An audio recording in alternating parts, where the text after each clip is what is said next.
Hello विद्यार्थियों, मेरा नाम अजय सिंह है और मैं छत्तीसगढ़ एग्रीकल्चर कॉलेज में पढ़ाता हूँ। एकलव्य आईएएस एकेडमी के इस सेशन में आपका फिर से स्वागत है।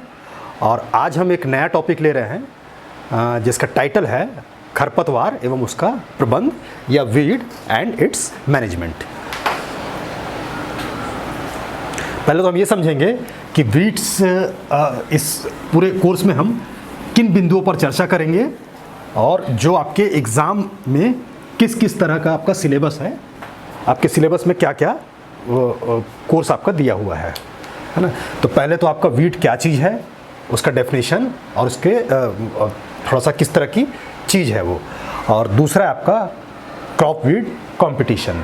बेसिकली वीड जो है वो क्रॉप के हम वीड को हमेशा क्रॉप के रिलेशन में ही हमेशा डिफाइन करते हैं, तो उनके बीच का कंपटीशन किस तरह से है। तीसरा है आपका कैरेक्टरिस्टिक्स ऑफ वीड्स। वीड्स की विशेषता क्या है। अब विशेषता को इसलिए अध्ययन कर रहे हैं क्योंकि इन्हीं विशेषता से आपके कई सारे क्वेश्चन बनते हैं। फिर आपका damage cause by weeds. Weeds के द्वारा किस तरह का डैमेज कॉज किया जाता है और वो किस तरह से क्रॉप के यील्ड को कम करता है, किस तरह का इफेक्ट डाल के क्रॉप के यील्ड को कम करता है।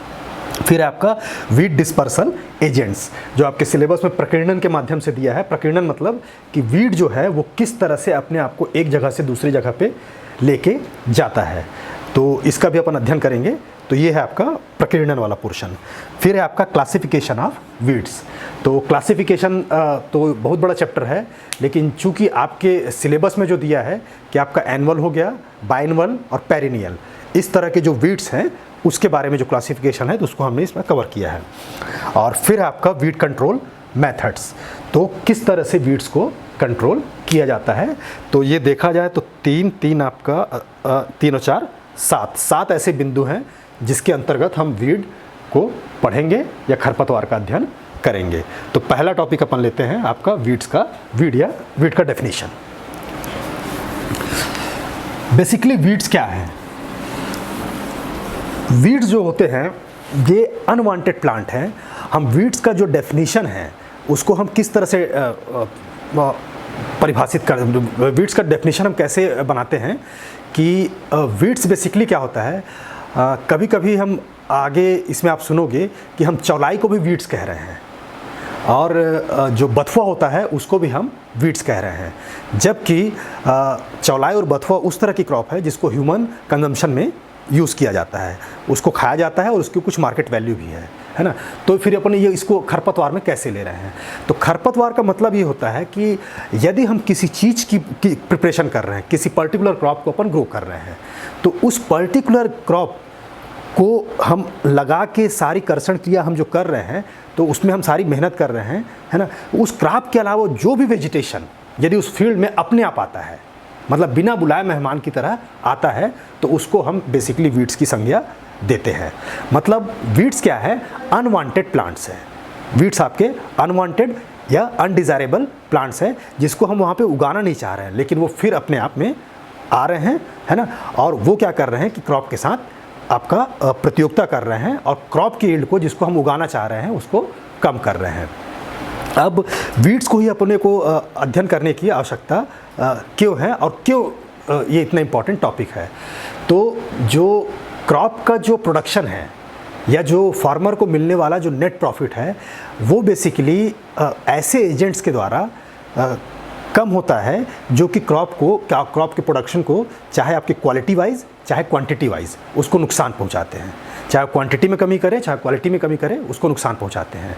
और ऐसे एजेंट एक नहीं होते, ऐसे एजेंट कई होंगे, है ना। कम से कम 3-4 ऐसे एजेंट्स आपको अभी हम देखेंगे जैसे एजेंट्स होते हैं। लेकिन उसमें भी वीड जो है एक ऐसा एजेंट है जो कि जितने भी आपके लॉसेस होते हैं उसमें सबसे ज़्यादा बड़ी भूमिका जो है निभाने का कार्य वीड करता है।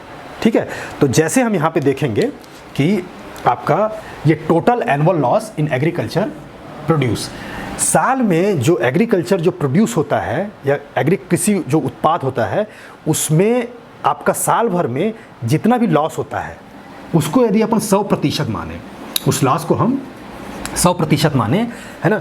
और ये 100% जो है वो अलग अलग एजेंट के द्वारा कॉज किया जाता है।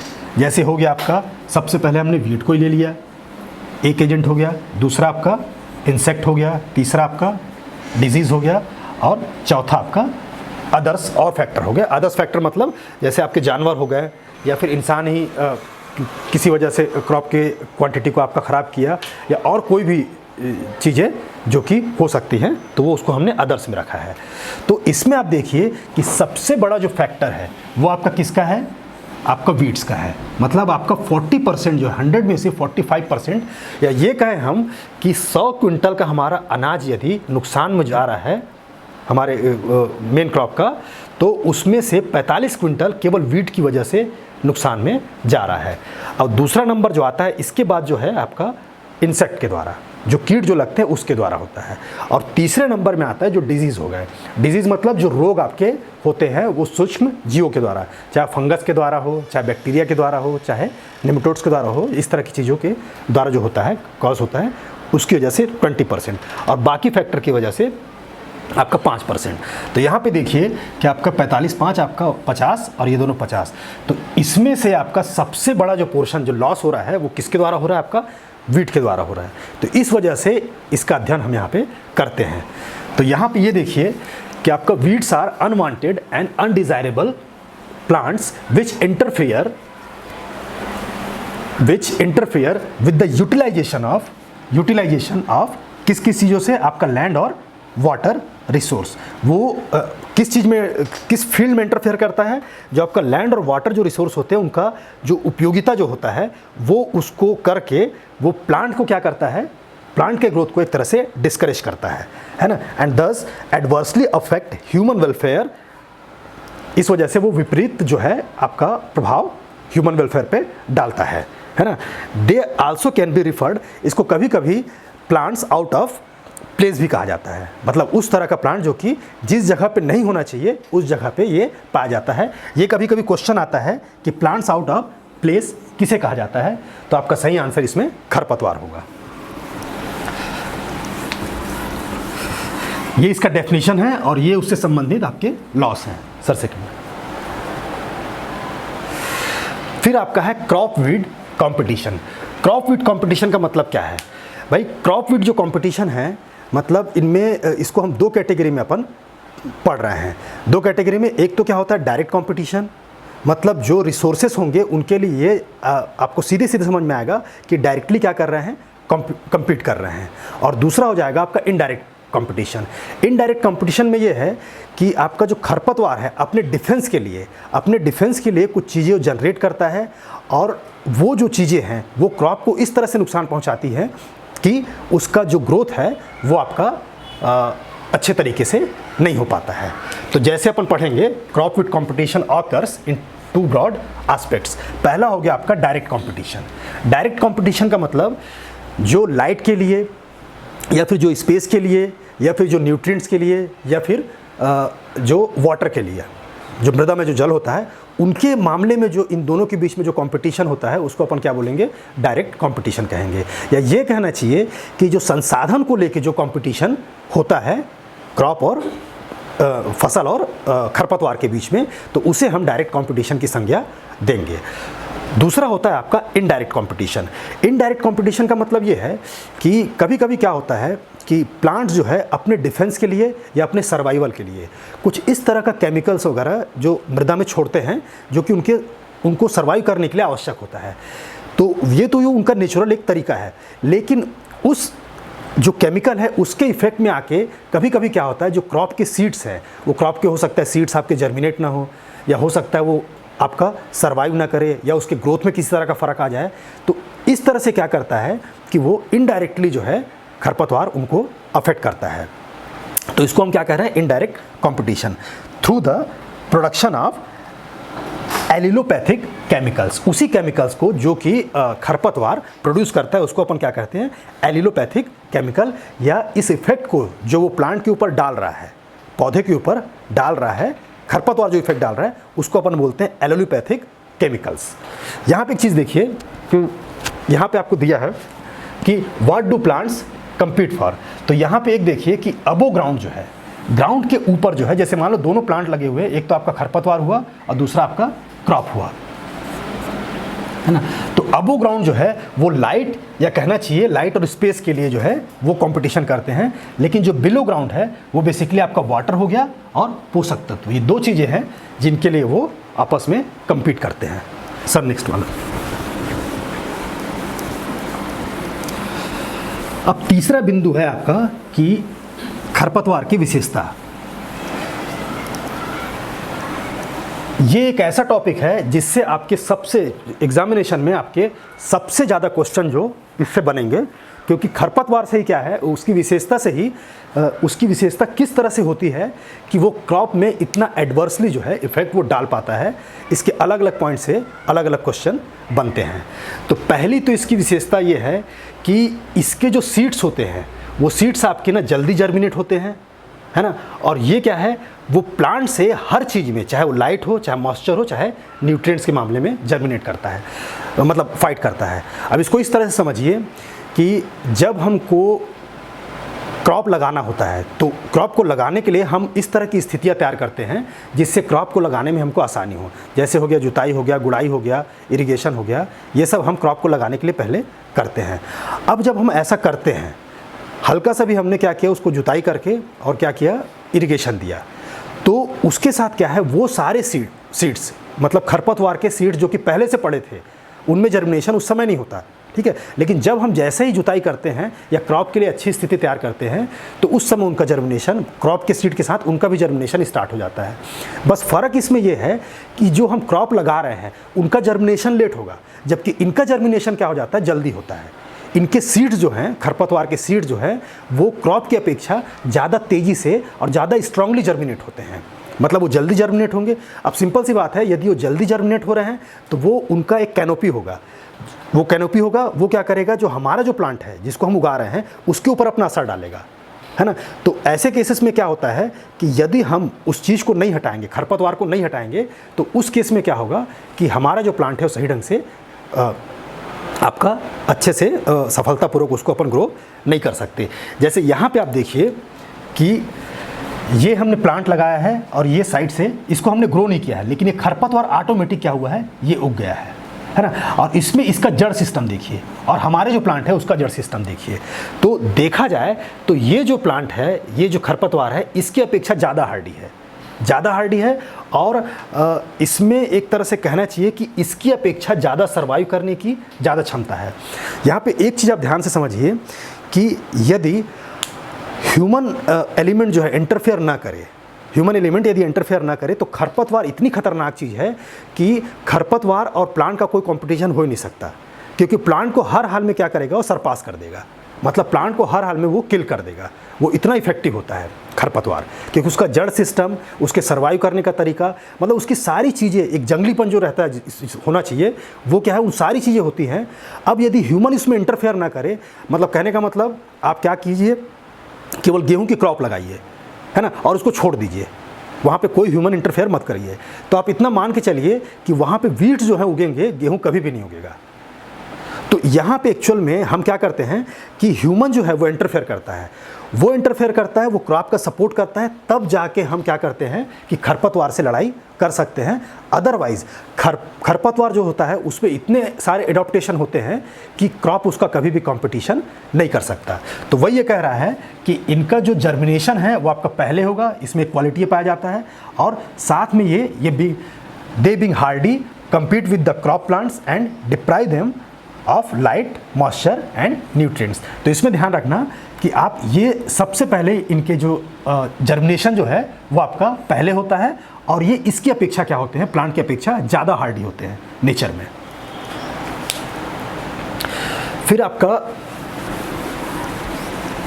दूसरी इसकी विशेषता है कि ये क्रॉप प्लांट की अपेक्षा, चूंकि ये इनका सीड का जर्मिनेशन आपका जल्दी हो रहा है, ठीक है, और सीड जर्मिनेशन होने के अलावा भी क्या है, इनका जो फ्लावरिंग का टाइम होता है, जो सीड्स से आपका फ्लावरिंग वाला टाइम होता है, वो टाइम पीरियड आपका कम होता है, जबकि क्रॉप का जो टाइम पीरियड क्या होगा, वो ज़्यादा होगा।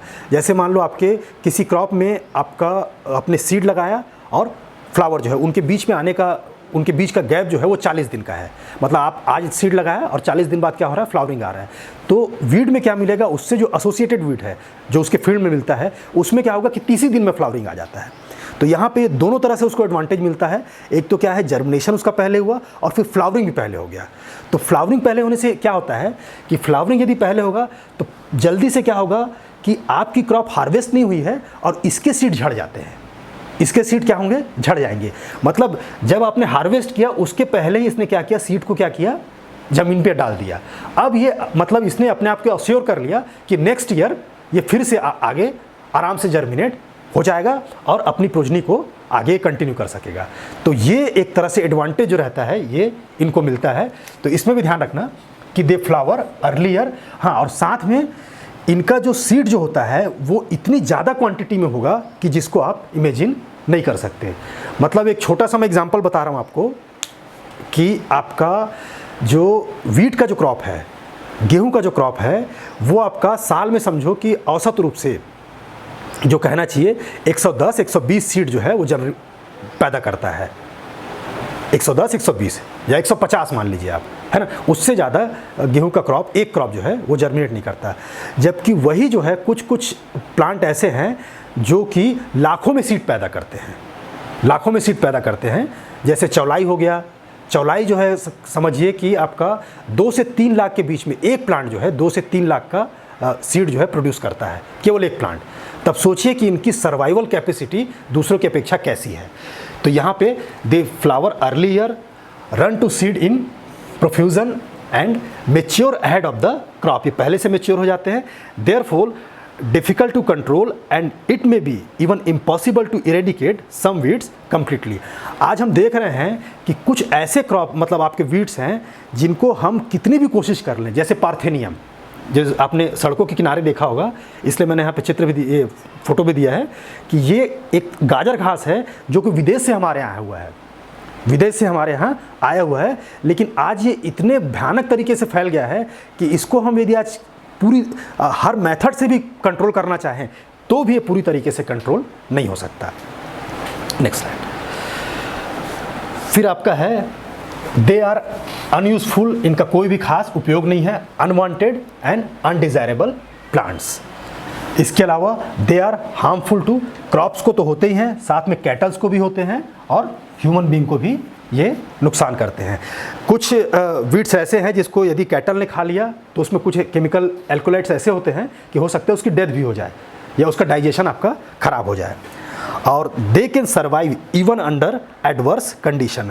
हाँ, वीट के साथ एक और अच्छी चीज़, मतलब एक ऐसी चीज़ पाई जाती है कि वो ख़राब से ख़राब कंडीशन में भी, ख़राब कंडीशन में मतलब एक्सट्रीम वेदर के कंडीशन में, जब सूखा रहेगा तो भी सर्वाइव कर लेगा, बहुत जब पाले वाली स्थिति रहेगी, ठंड की स्थिति रहेगी तो भी सर्वाइव कर लेगा।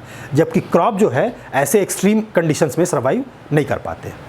नेक्स्ट, इसका छठवां जो अपन कैरेक्टरिस्टिक्स देखेंगे, जैसा कि आपको बता रहा था, they are prolific and have a very large या हाई रिप्रोडक्टिव कैपेसिटी। जैसे यहीं पे देख रहे हैं कि चौलाई का एक पौधा जो है वो एक वर्ष में एक पौधा 2,80,000 की संख्या में बीज पैदा करता है। जैसे आप देखिए चौलाई का प्लांट देख रहे हैं, हमने जनरली चौलाई का वो प्लांट देखा है जो उसमें हम भाजी खाते हैं, है ना। यदि उसको बढ़ने दिया जाए, फ्लावरिंग होने दिया जाए तो इस तरह के फ्लावर उसमें आते हैं और इस तरह के फ्लावर आके इतनी क्वांटिटी में जो सीड ये एक प्लांट प्रोड्यूस करता है। तो प्रति पौधा जो है एक वर्ष में 2,80,000 जो बीज ये पैदा करता है। और उसके कंपैरिजन में देखिए कि आपका जो गेहूं का एक पौधा है वो आपका औसत रूप से 110 बीज आपका पैदा करता है। तो आप यहाँ पे देख रहे हैं कि 110 और 2,80,000 के बीच में कोई भी कंपटीशन नहीं है। तो इनमें बीज की भी जो कैपेसिटी होती है प्रोड्यूस करने की, ये बेहद हाई होती है। फिर इसके अलावा इनकी जो वायबिलिटी है, वायबिलिटी का मतलब इनके जिंदा रहने की कैपेसिटी, इनके सीड के जिंदा रहने की कैपेसिटी। कुछ वीड्स ऐसे हैं जिसके सीड जो हैं यदि ज़मीन में 40 से आपके 60 साल तक, इवन 100 साल तक भी रहेंगे उसके बाद भी वो जर्मिनेट हो जाते हैं। जबकि जो नॉर्मल क्रॉप्स जो होते हैं उनके सीड की वायबिलिटी जो होती है वो मुश्किल से 5 साल 6 साल, मतलब जैसे वीट को भी आपने रखा तो मुश्किल से 2 से 3 साल बाद यदि आपने उसको यूज़ नहीं किया तो वो ख़त्म हो जाता है। तो जो हम जो क्रॉप यूज़ करते हैं या जो क्रॉप हम लगाते हैं उसकी वायबिलिटी काफ़ी कम होती है, जबकि वीड्स जो होते हैं उनकी वायबिलिटी, उनके सीड की वायबिलिटी बेहद ज़्यादा होती है। जैसे viability of seed remain intact even if they are buried deep in the soil, वो सॉइल के काफ़ी अंदर भी रहेंगे तो भी उनकी वायबिलिटी वैसी की वैसी रहती है जैसे उनकी सरफेस पे रहती है। जैसे चिनोपोडियम एल्बम्स एक आपका वो है वीड है जिसको अपन हिंदी में जानते हैं बथुआ के नाम से जानते हैं। ये बथुआ का आपका प्लांट है। तो बथुआ का जो सीड है वो 40 से 60 साल और इवन ज़्यादा टाइम बाद भी क्या होगा, वो सॉइल के अंदर दबा रहेगा और उसके बाद भी वो सर्वाइव करके बाहर आ जाता है, मतलब उसके बाद भी उसकी वायबिलिटी बनी हुई रहती है। तो ये सब उसके क्वालिटी हैं। फिर आपका अगला इनका कैरेक्टरिस्टिक्स है आपका, इनके पास क्या है, स्पेशल फीचर्स होते हैं। मतलब इन्होंने अपने सर्वाइव करने के लिए, अपने सर्वाइवल को बढ़ाने के लिए स्पेशल टाइप के फीचर्स जो हैं, जैसे थ्रोन्स हो गया या विंग्स हो गए या फिर पैरासूट लाइक स्ट्रक्चर, ये सब अपने अंदर ये इनके सीड ने डेवलप कर रखे हैं। तो उससे क्या होता है कि जब आपका सीड प्रोड्यूस होगा तो सीड प्रोड्यूस तो वो जहाँ पर रहेगा वो तो रहेगा ही रहेगा, वो उड़ के भी एक जगह से दूसरी जगह या लंबी लंबी दूरी वो तय कर लेते हैं ताकि वो अपना प्रसार कर सके। तो उन सब चीज़ों को हम क्या कहते हैं कि ये स्पेशल जो फीचर्स हैं इनके, या स्पेशल स्ट्रक्चर बने हुए हैं जो कि इनके सर्वाइवल में काफ़ी मदद करते हैं। द सीड्स में है स्पेशल स्ट्रक्चर्स लाइक विंग्स इनमें पाए जा सकते हैं, स्पाइंस पाए जा सकते हैं। विंग्स मतलब आपका हम आगे दिखाएंगे, स्पाइंस हो गया, हुक्स हो गया, स्टिकी हेयर्स जो कि जानवर वगैरह से चिपक जाते हैं। तो ये सब जो है स्ट्रक्चर इनमें पाए जाते हैं सीड्स में, ताकि ये आगे सर्वाइव कर सके, ठीक है, etcetera, on account of which they can be easily disseminated over long distance, जहाँ पे एक लंबे समय मतलब लंबे एरिया में वो अपना प्रसार आराम से कर सकते हैं। अब इनकी आखिरी जो विशेषता है, मैनी वीड्स लाइक दूब ग्रास, जैसे दूब हमने देखा है, ये हम जनरली क्या होता है कि जैसे हमने वीट लगाया या फिर धान लगाया तो इसको हम सीड के थ्रू हम जर्मिनेट करते हैं। जर्मिनेट सीड लगाएंगे तभी ये जर्मिनेट होगा या अंकुरण होगा। यदि धान का कोई वेजिटेटिव पार्ट है या वानस्पतिक भाग है, वो यदि कट के गिर गया तो फिर से धान पैदा नहीं हो सकता। लेकिन खरपतवारों में गुण पाया जाता है कि ये अपना जो प्रोपोगेशन है या अपना जनन, ये वेजिटेटिव पार्ट से भी कर सकते हैं, सीड से भी कर सकते हैं, कंद से भी कर सकते हैं, रूट से भी कर सकते हैं, स्टेम भी कहीं पड़ा है वहाँ से भी कर सकते हैं। तो ये अपना जो मतलब रिप्रोडक्शन है उसको कई मेथड से कर सकते हैं। तो जिसकी वजह से क्या है, इनके सर्वाइव करने की कैपेसिटी ना बेहद ज़्यादा हो जाती है। तो जैसे हमने दूब ग्रास देखा है, दूब ग्रास को आप कैसे भी कंडीशन में, हाँ और एक और चीज़ कि इनको एडवर्स कंडीशन में भी आप डाल दीजिए, कैसा भी खराब स्थिति रहेगा तो भी ये जड़ जमा के वहाँ पे अपना विकास कर लेते हैं। रूट भी इनका अंदर पेनिट्रेट होता है। जैसे दूब ग्रास को आप धूप में सूखे की स्थिति में डाल दीजिए और फिर 7 दिन बाद जाके देखिए तो अपना जड़ जमा लिया रहता है। पानी वाली स्थिति में नहर के आसपास उसको ऐसे ही हल्का सा डाल दीजिए, है ना, आपको उसको इवन अंदर खोद के डालने की भी ज़रूरत नहीं है, उसको आप सिंपल ज़मीन पे डाल दीजिए जहाँ पे सॉइल हो, वहाँ पे वो जड़ पकड़ के वो अपना सर्वाइवल कर लेता है। तो इस तरह का जो कंडीशन इसमें पाया जाता है। तो मैनी वीड्स लाइक आपका दूब are vegetatively propagated and spread rapidly all over the field even under the adverse condition। कैसा भी आपका विपरीत स्थिति रहे उसमें ये आसानी से अपने आप को एक जगह से दूसरी जगह लेके चले जाते हैं। Sir next sir.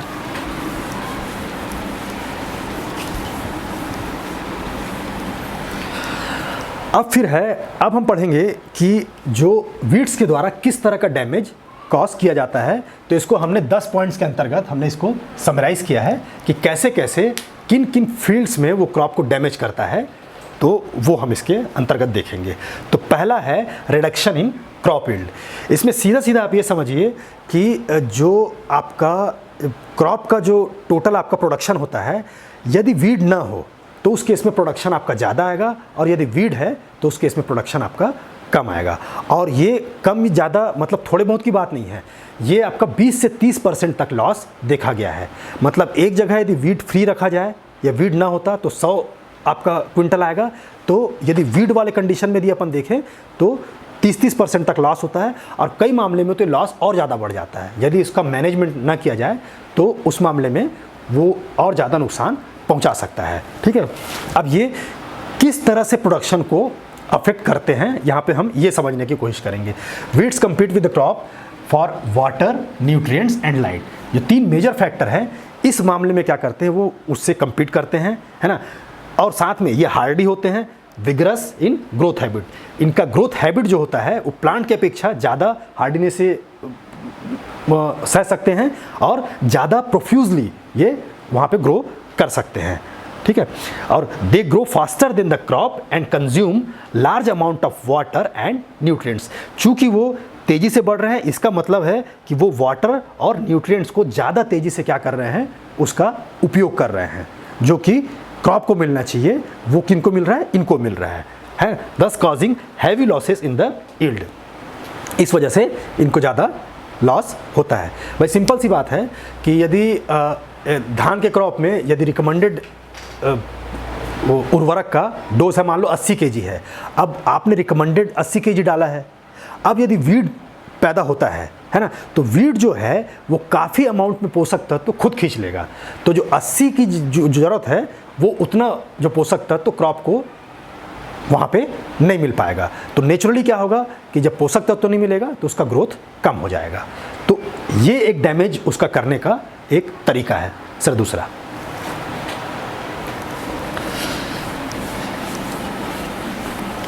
दूसरा एस्पेक्ट अब यदि डैमेज का अपन देखें जो कॉज करता है, ये आपका जो कास्ट ऑफ कल्टीवेशन है, increase in the cost of cultivation.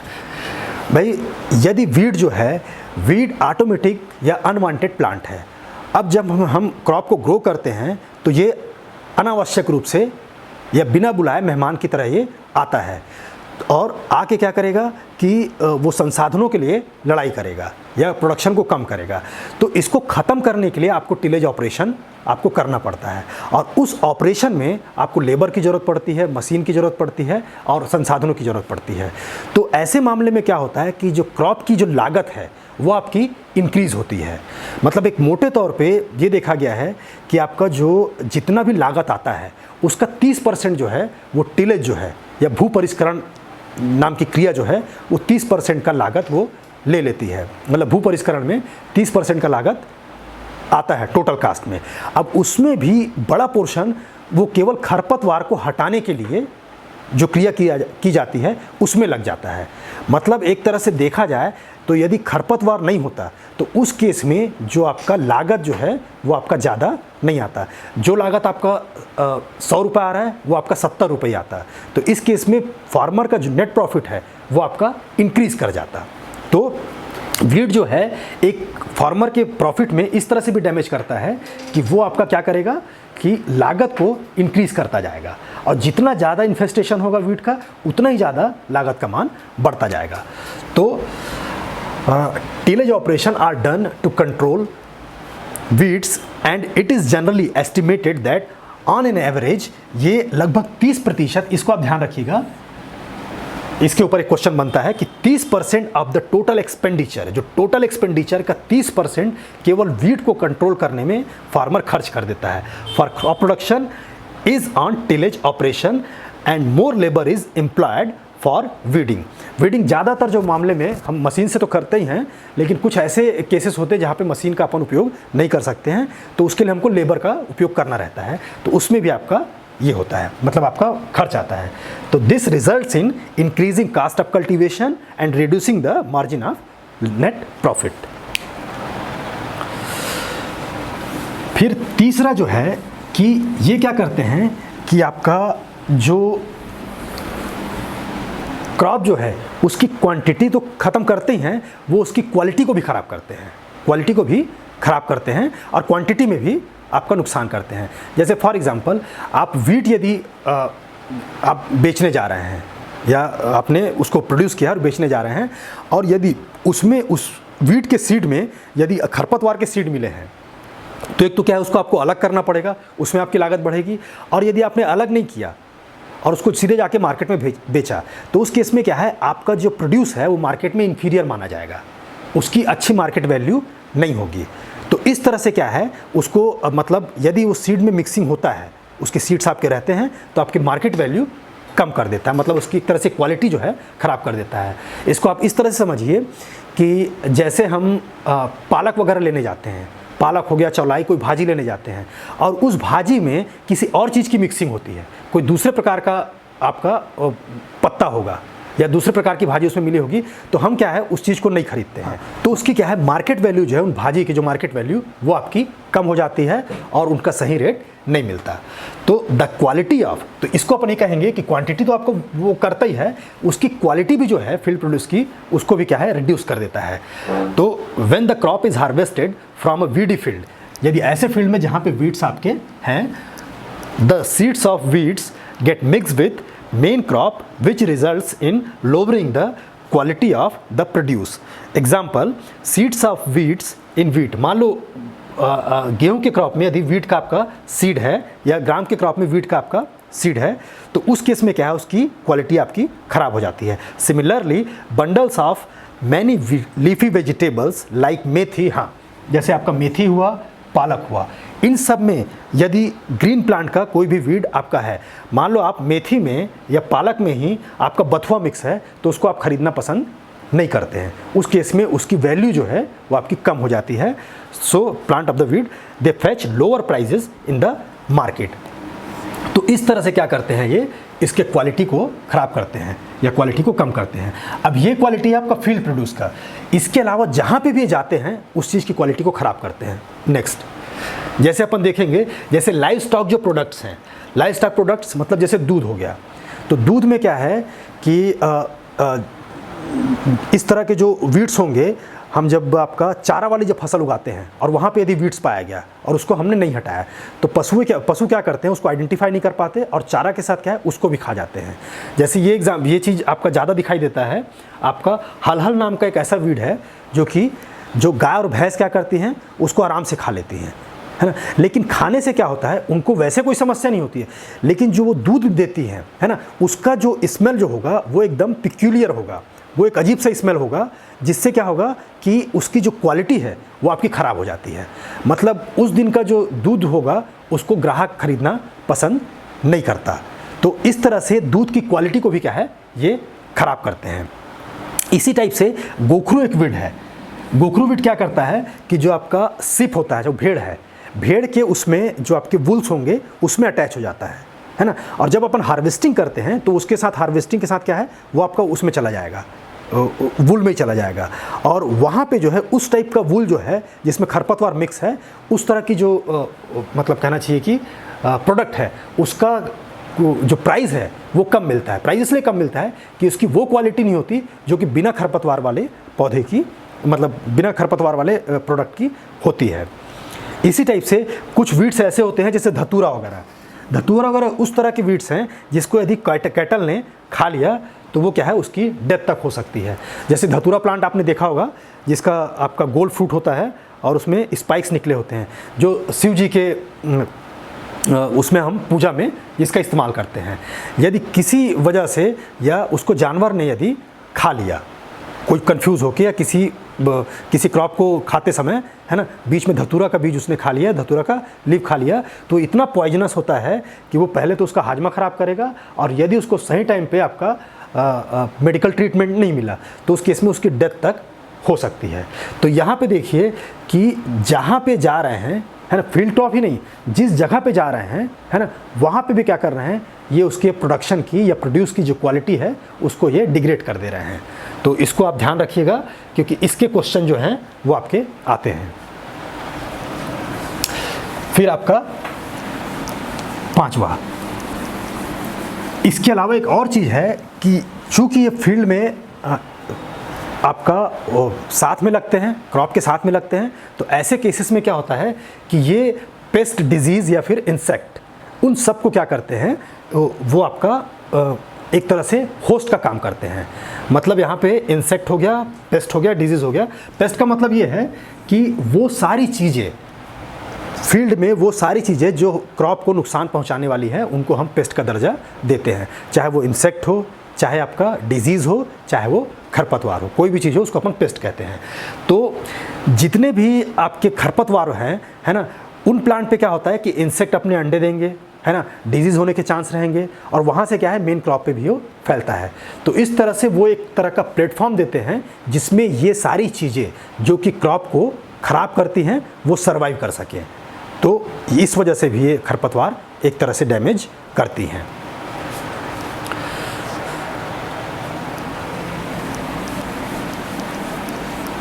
इसके अलावा जो वीड्स हैं, ये चीज़ देखा गया फील्ड में कि जब हम क्रॉप को हम प्रोड्यूस करते हैं, क्रॉप का जब मैनेजमेंट करते हैं, तो मैनेजमेंट करने के दौरान वीड्स की वजह से कई तरह की प्रॉब्लम आती है। जैसे आपका इरिगेशन चैनल है, इरिगेशन चैनल में यदि वीड्स यदि तेज़ी से बढ़ गए तो वो वाटर के फ्लो को क्या करते हैं, वो बाधित करते हैं। इसके अलावा उसका सीपेज करते हैं या उसकी वजह से ओवरफ्लो भी हो सकता है। तो मैनेजमेंट के दौरान भी क्या है, वीड की वजह से हर चीज़ों में क्या है, इस तरह की दिक्कत आती है जिससे क्या है, उससे आपका नुकसान होने की संभावना बनी रहती है। तो weeds check the flow of water, weeds block drainage. हाँ, ड्रेनेज चैनल भी जहाँ पे जल निकास होना चाहिए वहाँ पे भी यदि वीड का ग्रोथ हो गया तो पानी आपका क्या रहेगा, पानी बाहर अच्छे से फ्लो नहीं होगा और वो क्या होगा, वो भरा रहेगा जिससे क्रॉप को नुकसान पहुँचेगा। And check the flow of water in irrigation channel and field channel, thereby increasing the seepage loss. ये सब चीज़ों से यदि जहाँ पे वीड्स पाए जाते हैं वहाँ पे देखा गया है कि सीपेज के थ्रू जो पानी है वो क्या है, काफ़ी ज़्यादा लॉस हो जाता है, क्योंकि वो क्या करते हैं, उसको सोख के दूसरे चैनल पे लेके जाते हैं। Losses as well as losses through overflowing, है ना। एंड इस वजह से क्या होता है, जो इरिगेशन जो एफिशिएंसी है, मतलब जो इरिगेशन का आपका एफिशिएंसी प्रभावी पर होना चाहिए वो आपका कम हो जाता है।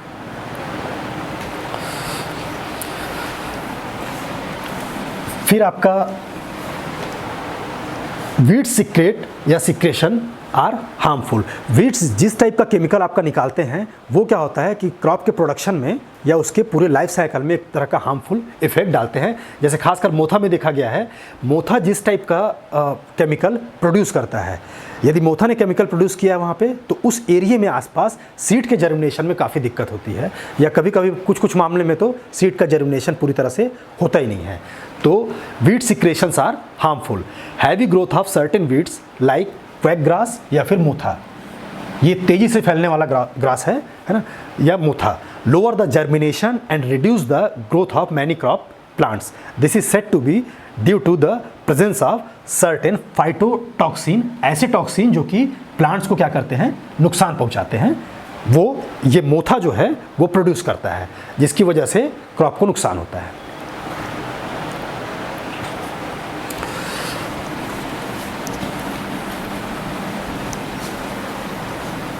फिर आपका है, ये ह्यूमन बींग्स के लिए भी काफ़ी ज़्यादा नुकसान करते हैं। जैसे वीड्स का यदि आपके स्किन पे लग गया तो वो क्या है, उससे एलर्जी प्रोड्यूस करता है, कहीं खुजलाएगा, कहीं कुछ होगा। तो इस तरह की चीज़ें भी पाई जाती हैं। जैसे चिटचिटा आपने देखा होगा, आप किसी फील्ड से जा रहे हैं और चिटचिटा जो है वो आपका वहाँ पे है, तो वो क्या करेगा कि आपके कपड़े में लग जाएगा या फिर आपके हाथ पैर में लग जाएगा, और बाद में क्या है, फिर ईचिंग आपका होता है। तो इस तरह से भी नुकसान करते हैं, ठीक है।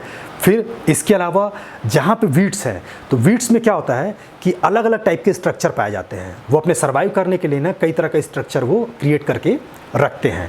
तो उन स्ट्रक्चर की वजह से जो फार्म इम्प्लीमेंट्स वगैरह हैं वो तेज़ी से क्या है, आपका वियर एंड टीयर उसमें होता है, या वो जल्दी से क्या होते हैं कि वॉर्न आउट होते हैं। मतलब जो फार्म इम्प्लीमेंट लंबे समय तक चलना चाहिए वो वीड्स के इफेक्ट में आके क्या है, अपनी जो एफिशिएंसी है या अपनी जो कार्य क्षमता है खो देते हैं, ठीक है। तो उस वजह से भी एक तरह का नुकसान पहुंचाते हैं।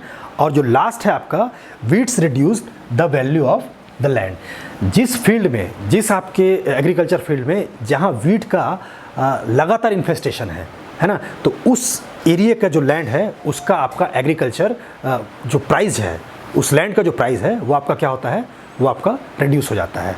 जैसे कभी कोई आदमी यदि देखने जा रहा है, फील्ड लेने जा रहा है, तो इस चीज़ की भी जानकारी लेता है कि भाई इसमें किस तरह के वीड्स आते हैं या वीड का इन्फेस्टेशन किस तरीके का है। अब यदि उस एरिया में ज़्यादा वीड्स आ रहा है उस पर्टिकुलर एरिया में, तो उस केस में क्या है, उस जगह की ज़मीन का रेट आपका कम हो। अब इसके बाद जो अगला आपका इसमें हेडलाइन है वो है आपका वीड डिस्पर्सन एजेंट, या आपके जो सिलेबस में दिया है आपका प्रकीर्णन करके, मतलब किस तरह से आपका जो वीड जो है वो अपना प्रसार करता है।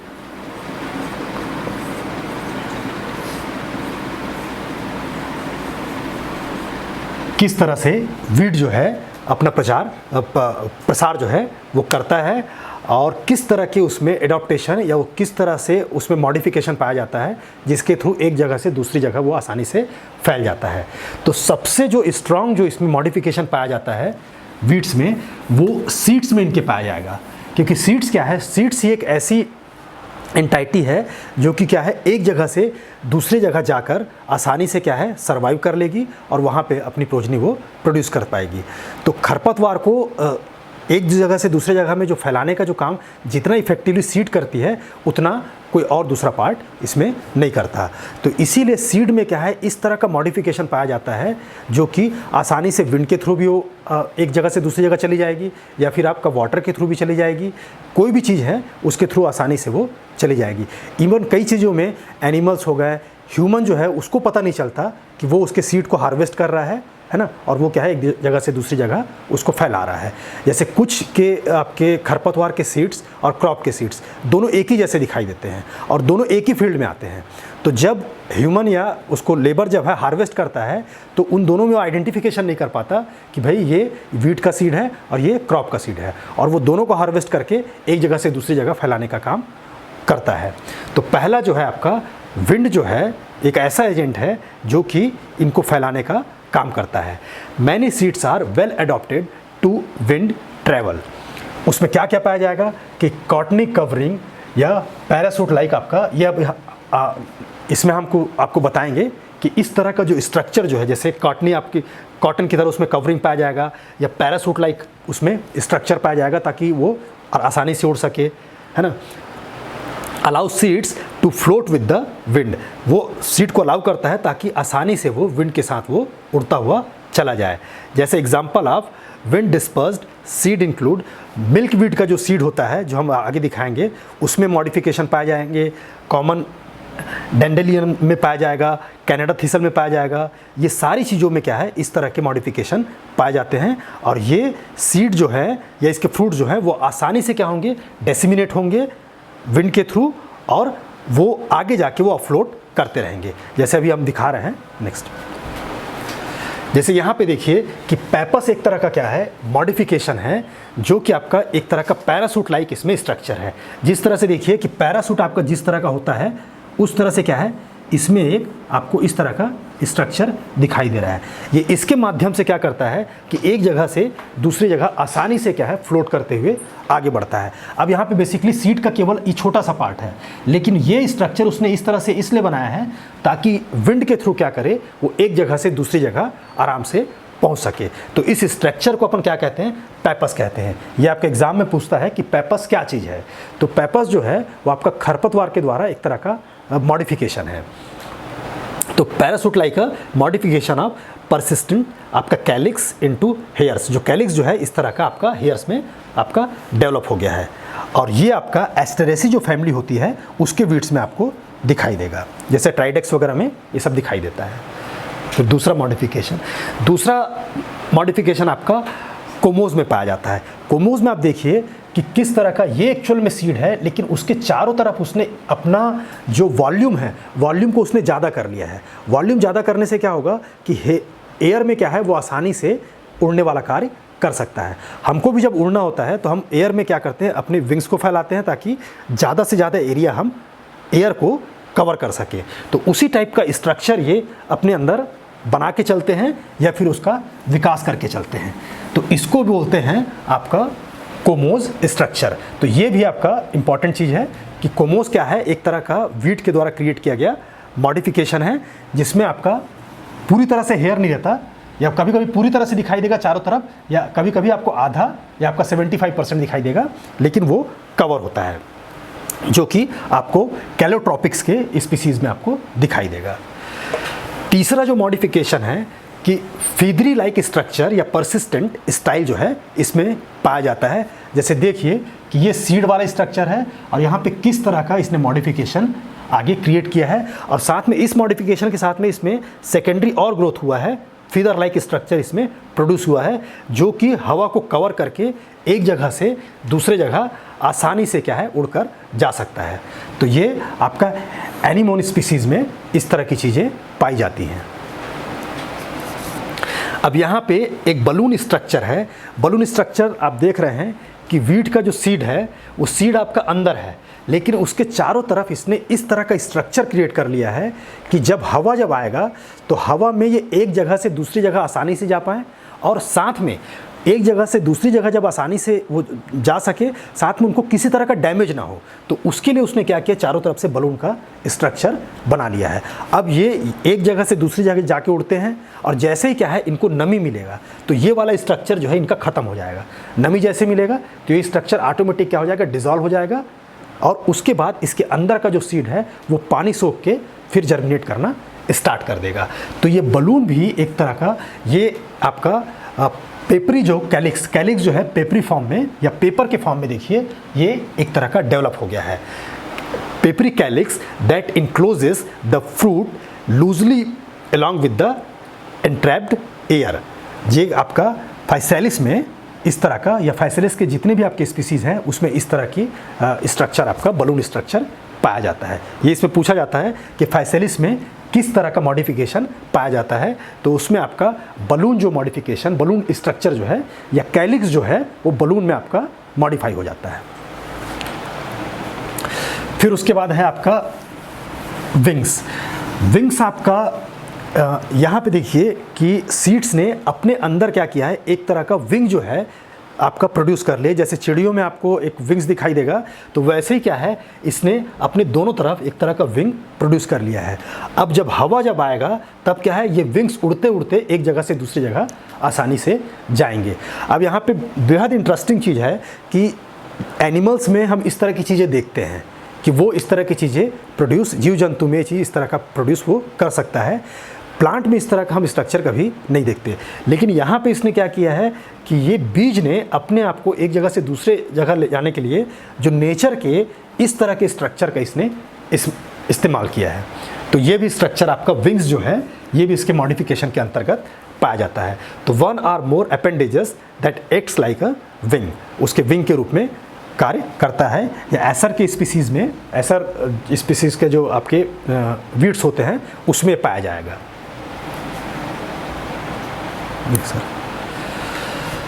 इसके बाद आता है आपका वीड, आपका डिस्पर्सल एजेंट में आपका पहला आपने बताया था कौन सा, कि विंड जो है, विंड के रिस्पेक्ट में क्या है, विंड के थ्रू एक जगह से दूसरी जगह जा पाएँ, इसके लिए वो कई तरह का मॉडिफिकेशन अपने अंदर क्रिएट करके रखते हैं। इसी तरीके से जो एक्वेटिक जो वीड है, एक्वेटिक वीड वो जो कि पानी में पाए जाते हैं, जैसे आजकल आपने देखा होगा कि जो वाटर हाइसिंथ जो है, वाटर हाइसिंथ या फिर आपका जलकुंभी जो है, जलकुंभी एक तरह का आपका वीड है जो कि वाटर रिसोर्स को पूरी तरह से बर्बाद करके रखा हुआ है।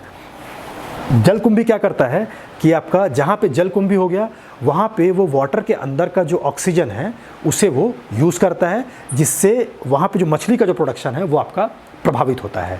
तो कई वीड्स ऐसे हैं जो कि वाटर के माध्यम से, वाटर भी एक क्या है उनके लिए एक माध्यम का काम करती है। जैसे हवा क्या है, हवा एक माध्यम का काम करती है, उसको उठा के एक जगह से दूसरी जगह लेके जाती है। तो वैसे ही जल भी क्या है, एक जगह से दूसरी जगह मूवमेंट करता रहता है, चाहे वो नदी के माध्यम से हो, चाहे आप इरिगेशन चैनल के माध्यम से हो, चाहे कैनाल के माध्यम से हो। इनके थ्रू क्या है, वाटर एक जगह से दूसरी जगह जाते रहते हैं, और इनके थ्रू क्या है, वीड्स के सीड भी क्या करते हैं, वो एक जगह से दूसरी जगह ट्रांसफ़र होते रहते हैं। तो दूसरा आपका जो डिस्पर्सल जो स्ट्रॉन्ग एजेंट है वो आपका वाटर है। Aquatic weeds disperse largely through water, they may drift either as a whole plant, ऐसा भी हो सकता है कि सीड भी उसके जाए या फिर पूरा का पूरा प्लांट जो है वो उसके थ्रू जाए, या प्लांट का फ्रैगमेंट्स या फिर उसका सीड वो आपके वाटर करंट के साथ वो धीरे धीरे क्या है बहते जाते हैं। Terrestrial weeds seeds also disperse through irrigation and drainage channel.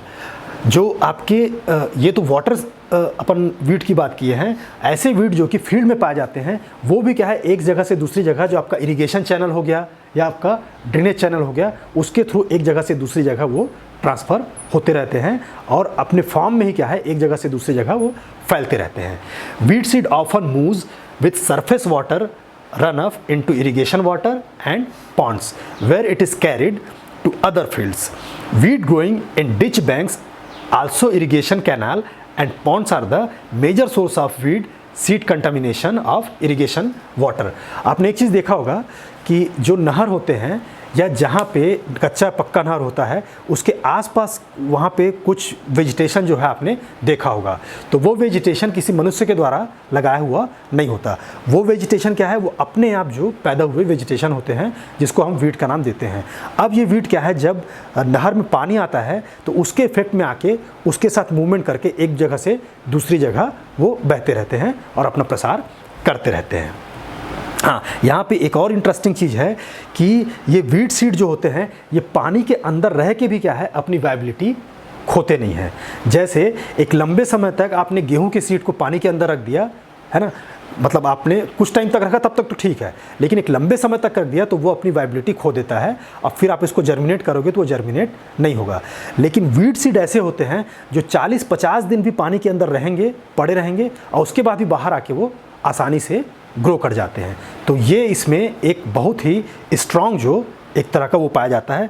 कुछ केसों में तो देखिए जो जैसे दिया है कि जो बाइंड वीट सीड से होते हैं वो मतलब 4 साल तक आपको क्या रहेंगे, आपके वाटर के submerged in water for more than 4 years. 4 साल मतलब एक्सपेरिमेंट में देखा गया है कि 4 साल तक उनको पानी के अंदर रखा गया है। तो इसके बावजूद जब निकाला गया है तो 50% जो सीड हैं आसानी से जर्मिनेट हो गए हैं। मतलब सोचिए कि किस तरह का इनके अंदर मॉडिफिकेशन होगा कि 4 साल अंदर पानी में रहने के बावजूद भी अपनी वायबिलिटी इन्होंने ब्रेक नहीं की है। फिर तीसरा जो है, पहला आपका जो स्ट्रॉन्ग एजेंट है, आपका सबसे पहला जो इम्पॉर्टेंट है वो है आपका विंड, जिसके थ्रू सबसे ज़्यादा वीट का आपका डिसेमिनेशन होता है। फिर दूसरा जो है स्ट्रॉन्ग आपका है आपका वाटर, जिसके थ्रू आपका वीट का डिसेमिनेशन होता है। तीसरा जो आता है एनिमल्स क्या होते हैं कि कई सारे जो वीट्स होते हैं उसमें कई तरह का स्ट्रक्चर पाया जाता है, चाहे वो हुक की तरह हो या बार्ब वायर की तरह हो, जैसे कांटेदार आपके तार होते हैं उस टाइप का स्ट्रक्चर पाया जाएगा, या उसमें हुक्स पाए जाएंगे या फिर स्पाइंस पाए जाएंगे या रेस्ट पाए जाएंगे। वो क्या करते हैं कि एनिमल्स जब जाएगा, वो उस प्लांट से बीच से होकर एनिमल जाएगा तो क्या करते हैं कि उसके अंदर वो मतलब उसके बॉडी पे क्या करेंगे, चिपक जाएंगे और फिर एनिमल वो जहाँ से एक जगह से दूसरी जगह जाएगा तो वहाँ जाके धीरे से वहाँ पे किसी और चीज़ से टकराएंगे या और चीज़ से क्या हो रगड़ पैदा करेंगे, तो उस केस में क्या होगा कि वो वहाँ पे छूट जाएंगे और फिर क्या करेंगे, वो उस जगह पे जर्मिनेशन अपना स्टार्ट कर देते हैं।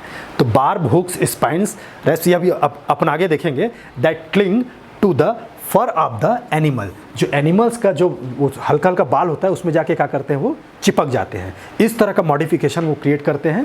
तो इस कारण से एनिमल भी क्या है, उसके प्रकीर्णन में एक तरह का सहायता पहुंचाते हैं। और to clothing and then can be dispersed to long distances. Farm animal carry weed seed and fruits on their skin, hairs and hooves.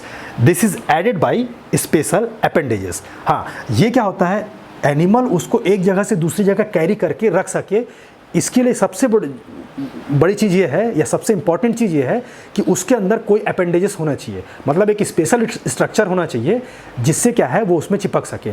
जैसे सिंपल सी बात है कि धान का सीड है, धान का सीड को यदि एनिमल उससे होके गुजरेगा तो भी धान का सीड उससे चिपकता नहीं है। क्यों नहीं चिपकता, क्योंकि इसमें उस तरह का स्ट्रक्चर पाया नहीं जाता, या वीट के सीड में भी इस तरह का स्ट्रक्चर नहीं पाया जाता। लेकिन आपके जो खरपतवार के जो सीड हैं, वीट के सीड हैं, उसमें इस तरह का स्ट्रक्चर उन्होंने डेवलप कर रखा है। तो वो स्ट्रक्चर आगे अपन देखेंगे, उसको अपन अपेंडेजेस कहते हैं। हाँ, फिर एक एनिमल के थ्रू और कैसे होता है ये अपन देख लेते हैं, फिर अपन अपेंडेजेस देखते हैं कि weed seeds are often ingested and pass through the digestive tracts of the animals. तो वीट सीड क्या है, जब एनिमल उसको खाता है तो वो डाइजेस्ट नहीं होता, वो जल्दी से डाइजेस्ट नहीं होता और सीधे क्या है वो उसके डाइजेस्टिव ट्रैक्ट से होकर निकल के बाहर आ जाता है। तो एनिमल ड्रॉपिंग्स जो गोबर वगैरह होते हैं provide an ideal nutrients and moistures environment for wheat germination. अब जैसे एक जगह उसने वीट का सीड खाया और वहाँ से 2 किलोमीटर दूसरी जगह गया, अब जब वो गोबर करेगा तो वहाँ पे ये पूरा जो प्रोसेस है वीट के लिए काफ़ी सपोर्टिव होता है, क्योंकि वहाँ पे उसको एक तरह से न्यूट्रिशन मिल गया। भाई गोबर में नाइट्रोजन फास्फोरस ये पाया जाता है, कम मात्रा में पाया जाता है लेकिन पाया जाता है। तो न्यूट्रिशन का उसको एनवायरनमेंट मिल गया, और साथ में क्या है, उसको जर्मिनेशन के लिए सबसे जो आवश्यक चीज़ होता है वो आपका मृदा नमी होता है। तो नमी जो है, नमी भी उसको वहाँ पे आसानी से मिल जाता है। इसीलिए हमने ये देखा है कि जब भी गोबर जो है वो यदि सड़ा हुआ नहीं होगा, हम किस लिए कहते हैं कि भाई गोबर जब पूरी तरह से सड़ जाए तभी उसको क्या किया जाए, फील्ड में डाला जाए। तो गोबर यदि आपने सड़ा हुआ नहीं डालेगा, आपको सड़ा के आपने नहीं डाला, तो उस केस में क्या होगा कि उसका सीड जो है वहाँ पे वायबल रहता है, सीड आपका जिंदा रहेगा, और जैसे ही आपने डाला तो फील्ड में क्या करेगा, वो फिर अपने आप को जर्मिनेट कर लेगा। जबकि अच्छे तरीके से जो गोबर सड़ा हुआ है उसमें क्या होता है कि वीट के जो सीड की वाइबिलिटी जो है वो आपकी कम हो जाती है या ख़त्म हो जाती है, तो उस केस में वो उपयोग करने लायक होता है। तो seed is dropped wherever the animal moves. This mechanism of wheat dispersal is also called एंडोजोकूरी। इसको एक मतलब एंडोजोकूरी, ये इस मैकेनिज्म को जिसके थ्रू क्या करता है कि वो एक जगह से दूसरी जगह एनिमल के माध्यम से जाता है, इस मैकेनिज्म को अपन एंडोजोकूरी कहते हैं। जैसे लेंटाना का जो सीड्स है, लेंटाना मतलब ये जानवर के केस में अपन नहीं बोल रहे हैं, जैसे कोई भी हो गया, चिड़िया हो गया या गाय हो गया, कोई भी हुआ उसके थ्रू लेंटाना जो सीड्स है, इसके लेंटाना के ज़्यादातर सीड्स को बर्ड्स के थ्रू क्या होता है कि एक जगह से दूसरी जगह आपका ट्रांसफ़र होता है। हाँ, सीड आपका ट्रांसफ़र होता है।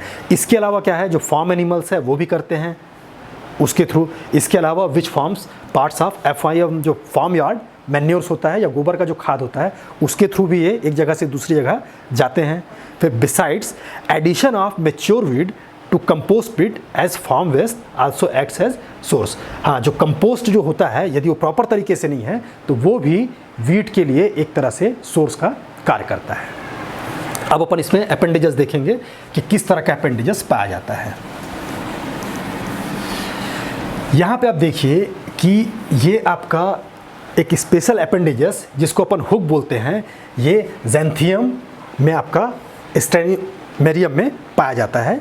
यहाँ पे देखिए कि ये चारों तरफ जो है इस तरह का स्ट्रक्चर बना है जिसमें हुक लाइक स्ट्रक्चर इसमें ये होता है, मतलब एक हुक नहीं है, कई सारे हुक इसमें पाए जाते हैं। अब जब कभी भी एनिमल यहाँ से क्रॉस होगा तो ये हुक क्या है उसके द्वारा लग जाते हैं। तो ये एक तरह का अपेंडेजेस है जो उनके डिस्पर्सल में क्या करता है, सहायता करता है। फिर दूसरा आपका अपेंडेजेस है आपका स्टिफ हेयर्स। इस तरह का देखिए, ये जो दिख रहा है, ये जो हेयर्स दिख रहे हैं, ये कभी भी कोई जानवर या इंसान भी यदि जाएगा तो उसके कपड़ों में ये चिपक कर चले जा सकते हैं, या फिर जानवरों के साथ वो चिपक कर जा सकते हैं। यहाँ पे ये जो बना हुआ है इसमें हल्के हल्के छोटे छोटे सीड लगे होते हैं। अब जब जानवर यहाँ से क्रॉस करता है तो इससे रगड़ते हुए उसको निकलता है, तो सारे जो सीड्स होंगे वो क्या करेंगे कि जानवर के साथ लग के उसके साथ चले जाएंगे। फिर आपका अगला आपका अपेंडेजेस है आपका शार्प स्पाइंस, जो कि आपका जो दिखाई देता है ट्राइबुलस में इस तरह की चीज़ें दिखाई देती हैं। यहाँ पे जैसे देखिए, यहाँ पे आपको एकदम स्पष्ट दिखाई दे रहा है कि ये आपका प्लांट है, ये उसका स्टेम है, ये इसके लीव्स हैं, और ये जो है ये सीड का फॉर्मेशन है। अब इस सीड आप देखिए, सीड में जो है कितने ज़्यादा स्पाइंस या कितने शार्प जो है स्पाइंस इसमें लगे हुए हैं। अब ये जब भी कभी कोई जानवर आएगा या कोई चीज़ इससे जुड़ के जाएगी तो वहाँ पे क्या है, ये उसके साथ अटैच हो जाएंगे और वहाँ से ये आसानी से एक जगह से दूसरी जगह डिस्पर्स कर सकते हैं। फिर इसके अलावा जैसे आपका एकारेंथस में अपन ने देखा, एकारेंथस अस्पेरा में देखा है कि इसमें जो है ब्रैक्ट्सना टाइप के इसमें पाए जाते हैं, जैसे जिसको अपन चिटचिटा के नाम से जानते हैं। तो यहाँ पे छोटे छोटे सीड इसके लगे होते हैं, इस तरह सीड लगे होंगे, और जैसे ही आप इसमें जाएंगे तो ये सारे सीड्स क्या हो जाएंगे, वो उस एजेंट के साथ चिपक जाएंगे और ये इनका जो डंठल जो है यहीं पर रह जाएगा।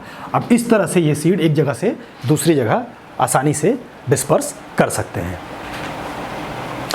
इवन जो एनिमल, जो छोटे छोटे एनिमल्स होते हैं, वो भी जाने अनजाने में या वो खाने के तलाश में वीड्स को क्या करते हैं, एक जगह से दूसरी जगह फैलाते हैं। जैसे एंड्स को आपने देखे, चींटी को देखा होगा, चीटा और चींटी को, कि ये क्या कर रहा है कि इसको उठा के एक जगह से दूसरी जगह लेके जा रहा है। ये फूड्स की तलाश में एक जगह से दूसरी जगह में इसको लेके जाते हैं, लेकिन उसी दौरान क्या करते हैं कि वो क्या वीट का जो है डिस्पर्शन करते रहते हैं, या वीट के सीड का डिस्पर्शन करते रहते हैं। तो ये जो है तीसरा एजेंट आपका एनिमल हुआ था, जो कि हमने देखा। पहला सबसे स्ट्रांग आपका एजेंट हुआ विंड, उसके बाद आपका वाटर, और फिर तीसरा आपका एनिमल। चौथा जो है जाने अनजाने में जो मनुष्य जो है वो भी क्या करता है, वीट के सीड को एक जगह से दूसरी जगह लेकर जाता है। अब इसको चाहे आप फॉर्म इम्प्लीमेंट्स के जरिए कहिए या फिर उसकी जानकारी न होने की वजह से कहिए, जो भी कारण हो, लेकिन वो इसको एक जगह से दूसरी जगह लेके जाता है। अब खासकर ये जो है, ये जो सैटेलाइट्स वीड होते हैं, सैटेलाइट्स वीड मतलब ये हो गया कि ऐसे वीड्स जो कि क्रॉप के जैसा ही मिमिक्री करते हैं, मतलब क्रॉप के जैसा ही दिखाई देंगे। मतलब आप क्रॉप को और उस वीड्स को, इन दोनों को आपस में देखकर जो आदमी जानकार नहीं होगा वो उसको पहचान नहीं सकता। और यदि आपने ध्यान नहीं दिया तो आप क्या करेंगे कि उन दोनों को एक साथ हार्वेस्ट कर लेंगे।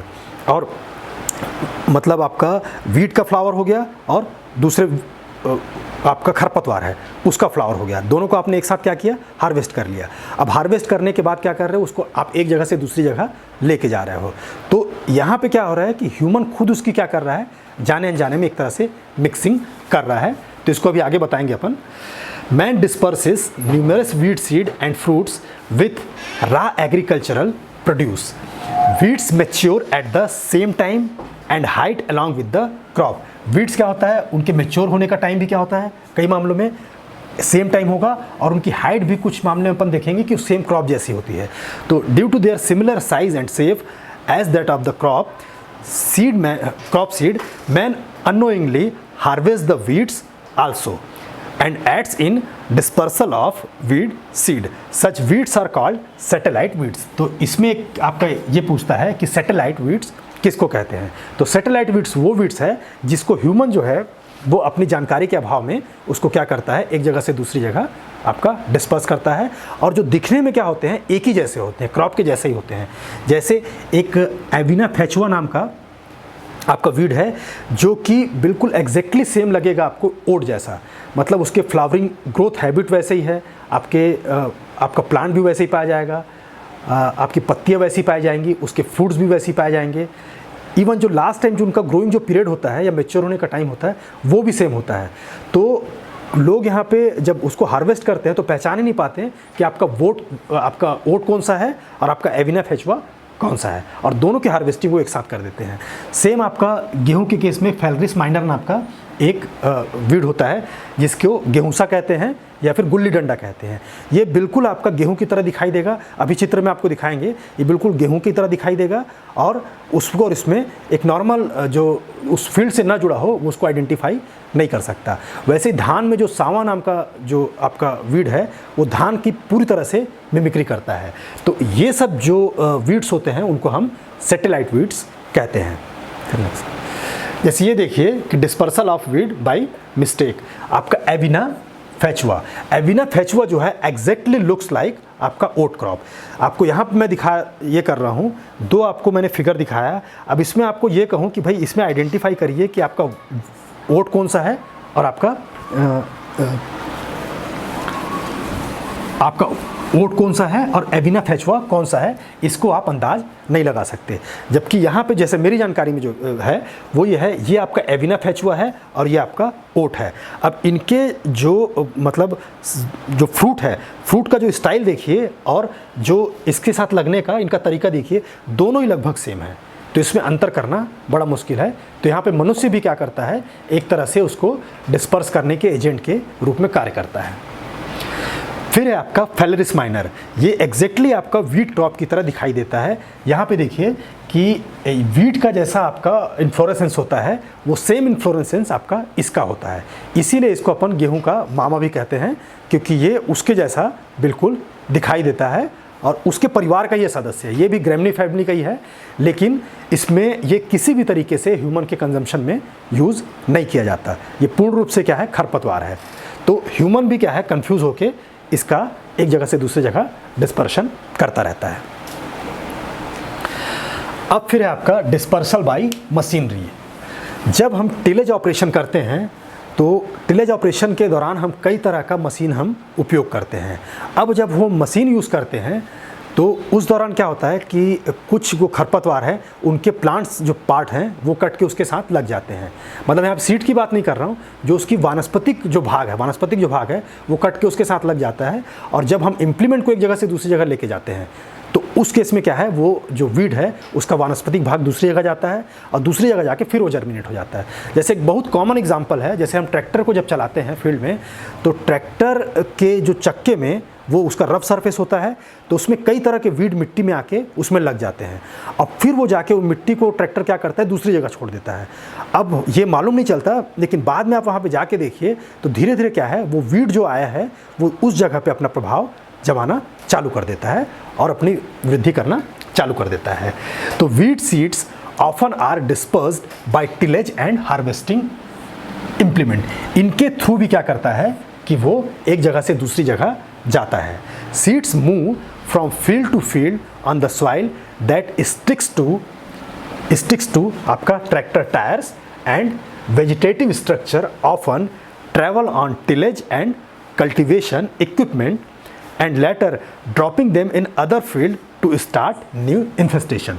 तो मतलब वो ऐसी जगह पे जहाँ पे आपका उस वीट का, पर्टिकुलर वीट का कोई इन्फेस्टेशन नहीं है, वहाँ पे जाके क्या है, ये इसको फैलाते हैं और फिर धीरे धीरे क्या करेगा, ये उस जगह पे फैल जाता है। जैसे पार्थेनियम किसी जगह पे नहीं है और किसी दूसरे फील्ड से, एक फील्ड में पार्थेनियम है और वहाँ से ट्रैक्टर आया है और ट्रैक्टर में पार्थेनियम लगा है और वो ट्रैक्टर ऐसी जगह पे आया है जहाँ पे आपका पार्थेनियम का इन्फेस्टेशन नहीं है। तो आप देखिए कि साल भर बाद आप देखेंगे कि पार्थेनियम का इन्फेस्टेशन जो है 25% पूरे फील्ड को कवर कर लेगा। ये इतना खतरनाक आपका वीड होता है। तो ये भी एक तरह का डिस्पर्स करने का एक मेथड है। इसमें एक चीज़ होता है कि हम जब कंट्रोल करते हैं तो हम इस तरह के इम्प्लीमेंट्स अपन यूज़ कर सकते हैं जिसमें क्या हो कि जो अटैचमेंट वाला जो सिस्टम है, जो वीड जो अटैच हो जाता है उसकी मात्रा कम से कम हो, तभी उसको हम कंट्रोल कर सकते हैं। या फिर जब हम एक जगह से दूसरी जगह फार्म इम्प्लीमेंट को लेके जाएं तो या तो हमको धो के लेके जाएं या फिर उसको पूरी तरह से साफ करके लेके जाएं ताकि वीड उसको वो ना करे। जैसे यहाँ पे देखेंगे कि डिस्क टाइप का आपका जो कल्टीवेटर होता है या जो डिस्क टाइप का कल्टीवेशन में जो अपन इक्विपमेंट जो यूज़ करते हैं वो क्या करता है, उसमें वेजिटेटिव पार्ट लगने के चांसेस बहुत कम होता है। जबकि आप सिंपल कल्टीवेटर में देखिए, कल्टीवेटर में क्या है, ऐसी बहुत सारी जगह होती है जहाँ पे वीड अपने आप को कैरी करके दूसरी जगह लेके जा सकता है। फिर आपका अगला है ये है कि इंटरकॉन्टिनेंटल मूवमेंट, मतलब आपका एक जगह से दूसरे जगह जो है आपका जाना। तो introduction of weed from one continent to another is the through crop seed या फीड स्टॉक या फिर आपका पैकेजिंग मटेरियल।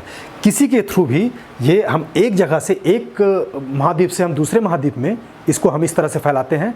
मतलब इसमें जब आपका प्रॉपर तरीके से विजिलेंस ना हो पाए तब क्या है, हो सकता है हम सीड के माध्यम से उसको कैरी कर दिए या किसी और माध्यम से हम क्या करते हैं, कैरी कर देते हैं। ये सेम इसका सबसे ज्वलन जो उदाहरण है अपना पार्थेनियम जो है। जो गाजर घास है वो गाजर घास आपका इंडिया का नेटिव नहीं है। गाजर घास जो है ये इंडिया का नेटिव आपका वीड नहीं है। ये वीड जो है, ये जो आपके क्रॉप में वीट के साथ जो गेहूं है उसके सीड के साथ इसका सीड आया था, उसमें वो मिक्स होकर आया था। यदि उस दौरान इसके सीड को प्रॉपर तरीके से विजिलेंस किया होता या फिर उसके जो मापदंड होते हैं उसको प्रॉपर फॉलो किया गया होता तो गाजर घास इंडिया में नहीं आता। और इसकी जो सर्वाइव करने की कैपेसिटी आज देखिए कि आप जहाँ पे भी जाएंगे उसके रोड के आसपास इनकी मात्रा बहुत ज़्यादा होती है और इसको पूरी तरीके से ख़त्म करना आज बेहद ही डिफ़िकल्ट वर्क हो गया है। तो एक जगह से दूसरी जगह ये इस तरह से भी मूवमेंट करते हैं।